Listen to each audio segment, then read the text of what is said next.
CPM നേതാവ് P Jayarajan Kodungallur ക്ഷേത്രത്തിൽ ദർശനം നടത്തി. ഇന്നലെയാണ് ജയരാജൻ ക്ഷേത്രത്തിലെത്തിയത്. അതേസമയം ദൃശ്യങ്ങൾ പ്രചരിച്ചതോടെ വിശദീകരണവുമായും രംഗത്തെത്തിയിട്ടുണ്ട്.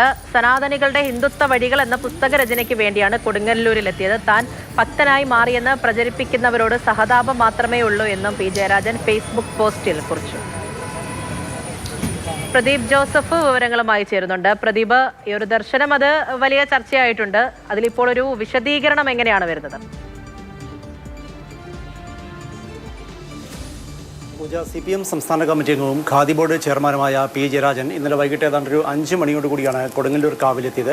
കൊച്ചിയിലേക്കുള്ള യാത്രാമധ്യേ ഭക്ഷണം കഴിക്കാൻ വേണ്ടി കൊടുങ്ങല്ലൂരിൽ നിർത്തി. അപ്പോഴാണ് കൊടുങ്ങല്ലൂർ കാവ് സന്ദർശിക്കാമെന്ന് തീരുമാനിച്ചത് എന്നാണ് അദ്ദേഹം ഫേസ്ബുക്ക് പോസ്റ്റിൽ പറയുന്നത്. മാത്രവുമല്ല, സനാതനികളുടെ ഹിന്ദുത്വ വഴികൾ എന്നുള്ളൊരു പുസ്തകത്തിൻ്റെ രചനയിലാണ് താനിപ്പോൾ. അതിലെ ഒരു അധ്യായം ബ്രാഹ്മണീയമല്ലാത്ത ആചാരങ്ങളിൽ നിൽക്കുന്ന ക്ഷേത്രങ്ങളെക്കുറിച്ചുള്ളതാണ്. ഇതിൻ്റെ ഭാഗമായി കൂടിയാണ് കൊടുങ്ങല്ലൂർ കാവ് സന്ദർശിച്ചത്. ഇതിന് മറ്റൊരു വ്യാഖ്യാനം നൽകേണ്ടതില്ല. അതേസമയം പി ജയരാജൻ്റെ ഈ സന്ദർശനത്തെക്കുറിച്ച് ജയരാജൻ ഭക്തനായി മാറി എന്നുള്ള തരത്തിൽ സാമൂഹിക മാധ്യമങ്ങളിൽ പ്രചാരണം നടത്തിയിരുന്നു. BJPയും സമാനമായ തരത്തിൽ പ്രചാരണങ്ങൾ നടത്തിയിരുന്നു. അതിനെ അദ്ദേഹം തള്ളുകയാണ് ചെയ്യുന്നത്. അങ്ങനെ ആരെങ്കിലും പ്രചരിപ്പിക്കുന്നുണ്ടെങ്കിൽ അവരോട് തനിക്ക് സഹതാപം മാത്രമേ ഉള്ളൂ എന്നാണ് അദ്ദേഹം പറയുന്നത്.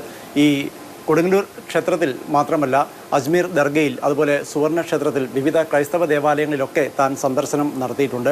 അവിടുത്തെ ചരിത്രത്തെയും സംസ്കാരത്തെയും കുറിച്ച് മനസ്സിലാക്കുന്നതിന് വേണ്ടിയും അവിടെയുള്ള ആളുകളോട് സംസാരിച്ച് നേരിട്ട് മനസ്സിലാക്കുന്നതിന് വേണ്ടിയാണ് ഇത്തരത്തിലുള്ള സന്ദർശനങ്ങളൊക്കെ നടത്തുന്നത്. അതിനപ്പുറം അതിനൊരു അർത്ഥം കൽപ്പിക്കേണ്ട ആവശ്യമില്ല എന്ന് പി ജയരാജൻ പറയുന്നു. മാത്രമല്ല, കമ്മ്യൂണിസ്റ്റുകളുടെ ഒരു രീതി എന്ന് പറയുന്നത് തന്നെ ഇത്തരത്തിൽ നേരിട്ട് കണ്ട് മനസ്സിലാക്കുക എന്നുള്ളതാണ്. അതിൻ്റെ ഭാഗമായാണ് കൊടുങ്ങല്ലൂർ കാവിലും പോയത്. എന്തായിരുന്നാലും കൂടുതൽ കാര്യങ്ങൾ ഈ പുസ്തകം പുറത്തു വരുമ്പോൾ തന്നെ സംശയിക്കുന്നവർക്ക്, അല്ലെങ്കിൽ തന്നെക്കുറിച്ച് ഇത്തരത്തിൽ താൻ ഭക്തനായി എന്ന് പ്രചരിപ്പിക്കുന്നവർക്കുള്ള മറുപടി ഈ പുസ്തകത്തിൽ ഉണ്ടാകുമെന്ന് ഈ പി ജയരാജൻ പറയുന്നു. അദ്ദേഹം ക്ഷേത്രത്തിന് ചുറ്റും നടന്നു എങ്കിലും ഏതെങ്കിലും തരത്തിലുള്ള നേർച്ചകാഴ്ചകൾ സമർപ്പിക്കുകയോ വഴിപാടുകൾ നടത്തുകയോ അത്തരം കാര്യങ്ങൾ ഒന്നും ഉണ്ടായില്ല.